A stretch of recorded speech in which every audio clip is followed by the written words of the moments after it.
I've recently lost someone very close to me to a violent death, and I know that she suffered, and I suffer as well, and I just wonder, since then all kinds of questions come to my mind, and one of them is has been burning inside already for a long time. Why is there suffering? Why does it have to be that way? That violent, suffering way. Not just for her.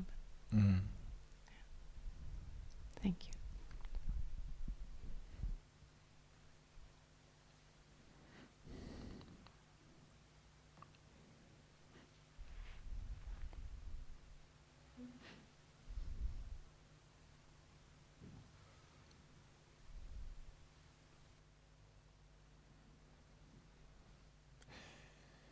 You know that that I painted, right, for a good portion of my life. I was a painter since a very young age, and studied art history and kind of this, was a professional artist. It's impossible to study art history without the context of what took place, right? In any given moment in time, in any culture. In fact, I actually at some point was puzzled, why is it even called history or art history? It's like, to me it seems, or seemed at the time, that there is no such thing. Because everything is art history. Everything can be seen. At least for me at the time as an artist, it was very clear that every event, everything is inseparable. The aspirations of the artist may be isolated examples of the archipelago way of life, of this island mentality that artists, especially in the West, but not only, are very, very good at. It's this conscious decision to go away from it all, right? Even if not physically. You will understand in a moment what I mean, why do I bring this example. So if we understand this, or if we presuppose that there's no such thing as art history inseparable from the history, when we look at the art of the second half of the 20th century, what we realize very quickly, especially if we look into the picture of the art in the West, let's say in Europe,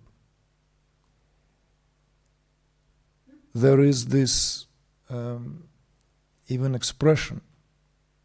I don't remember whom it belonged to. Whether this was a famous artist, no doubt, because otherwise I wouldn't have known that, wouldn't have come across that, or an art historian. But it meant that after the Auschwitz, art could never be the same. This was an expression. After the Auschwitz, art cannot be the same. There is no longer the continuity. Before, if you study art, there was this idea of some continuity. If you study art, there is this idea, revolutionary ideas. Even perspective, it doesn't matter. We can dismiss it today in the age of everything goes, why that is an adopted perspective.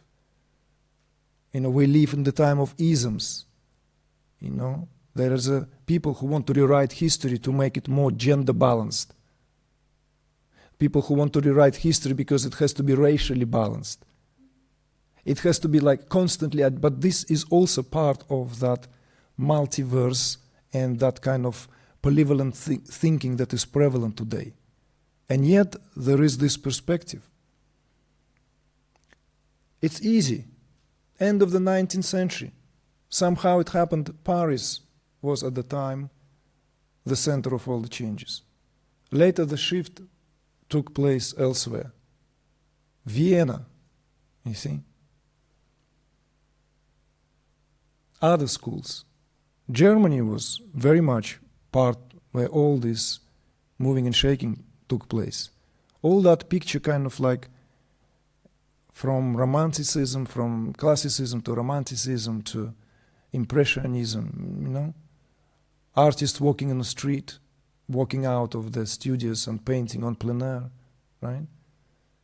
Going to the countryside, no longer wanted to use black paint, throwing it out of the palette boxes, of the paint boxes. You know, you have Van Gogh, you have Gauguin, right?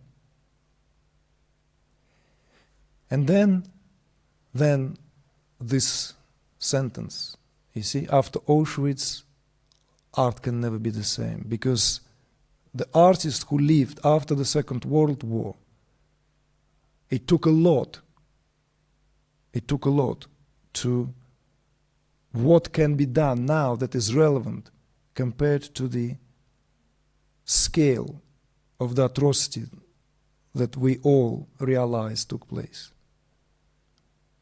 Why am I giving this example? Because for a professional artist, right, that all of us are, one way or the other, it's just when we realize that or not. How it just, from the perspective that I work and teach, and those who have been with me long enough, by now know that this is the perspective of ultimately what all this is about. For the professional artist, it's never a matter of just sitting in a corner of one studio and painting some flowers. For an amateur, for a Sunday painter, it doesn't matter. I mind my business, you mind your business. I use my watercolors for my flowers, I don't care. But for a professional artist, if artist paints flowers, it's an act which is as revolutionary as any other. It has to be this predisposition, because professional artists cannot afford to twiddle the thumb of doing what he or she likes. The difference between professional artist and amateur goes as she pleases. Professional artist is committed to the work they do. In fact, they don't paint because they like to. They paint because they have to. You see the difference? Marked difference. So the consciousness of a human being here, when the analogy of the art is being brought in, very much in relation to where that aspect of suffering comes in. What can I do as a human being in the face of all that suffering, and that when the suffering becomes tangible, acute, like in your case, because one thing is the suffering when it's just per se, it's an abstract suffering. Suffering in social media, on TV, suffering, hearing, historical, it's abstract suffering, isn't it? It doesn't really touch us until it does. But when it is tangible, when it is pertinent to our experience, pertinent to our world, sensory world, emotional world, completely linked to the very, very idea of who we consider ourselves, then it's a very different affair. Then this, what suffering is, suddenly becomes very real question. It's no longer an abstract speculation. Most of us can speculate how it was for the artists of the post-war generation to go into the studio and still feel that what they do is relevant, because that's what these artists were all about. They wanted to make their life and their work relevant. And how can that be relevant? How can that be made relevant? It is for that reason the most important artist of the post-war era, after quite some decades towards the very end of the 20th century, was recognized to be Joseph Beuys, who is native to Germany, who even served as a Luftwaffe soldier, right? Until he was shot down over Crimea and was discovered half dead by the Crimean Tatars, who wrapped his body in fat and then, smeared his body in fat and wrapped it in felt. And that's the only thing that brought him to life. This is why this material became the most important material that he obsessively used. Okay, many of you have maybe never heard of that name. But Joseph Beuys became the most important artist of the generation because he was committed to use any medium that he worked with to relate his experience, what he went through. And it's a very interesting artist. You look him up, please. He, for example, when he was invited to New York, and he never went to the States once even in his life, and yet suddenly he received this invitation to come and do his work in United States, in one of the most prestigious galleries in New York. Guess what he did? He created the most controversial artwork at the time. He simply asked to be locked in the gallery space with a coyote, wild coyote, for a period of 2 weeks. Why that was his choice? It is for you to fathom, right? Coyote is a sacred symbol of Native Americans. And the statement that Joseph Beuys was making, of course, was pertinent to the origin of the culture of United States. He was actually pointing out that the United States has no identity whatsoever because it severed itself from that what this land is known for. There's a lot of we're not talking about now. We're not talking about many films were made after that. It's well before Marlon Brando refused his Oscar so that he can give the chance to speak in favor of the Native Americans when the opportunity presented itself.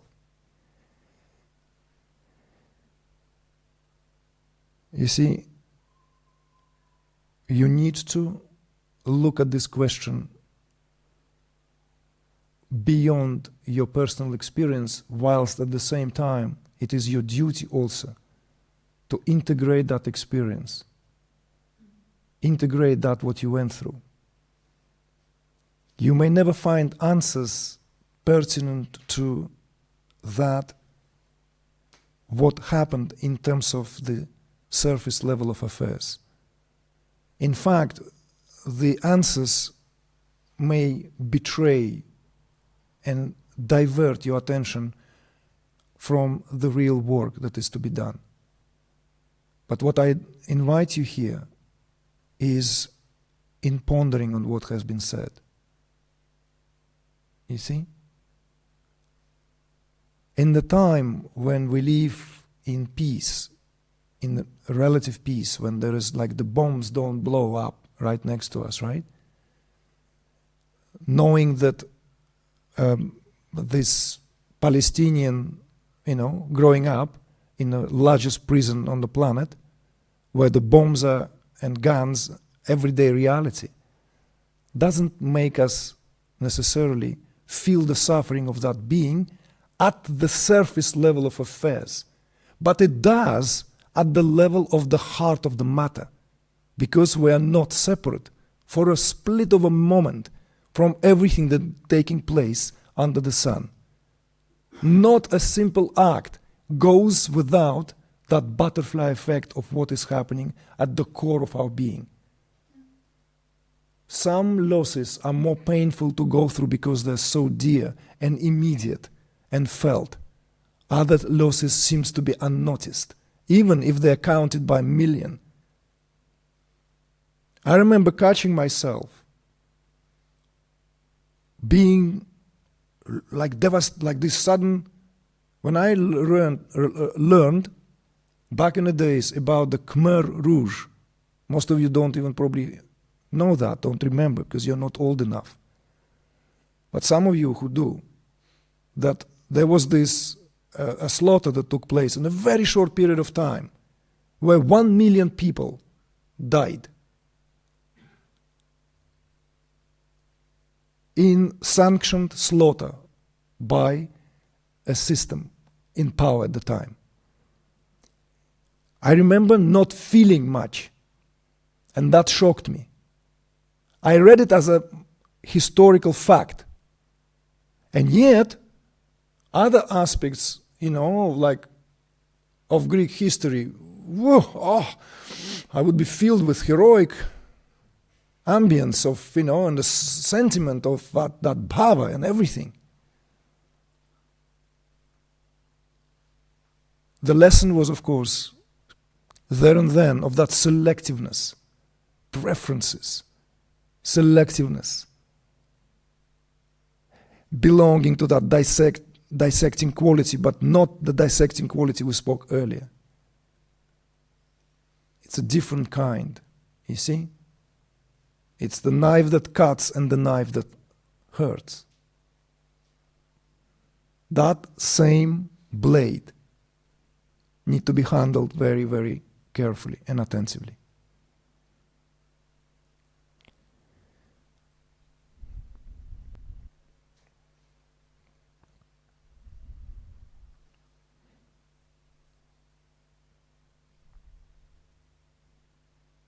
One way or the other, to make it simple, is that every experience like this, whatever that is, no matter how personal, it is your job as an artist, as a professional artist, to find in you, to be able to paint it, so that it becomes transpersonal. Because in you, that experience now lives, and in you, the reality is being transformed. You see? It is you who paint heaven now. So choose your colors carefully.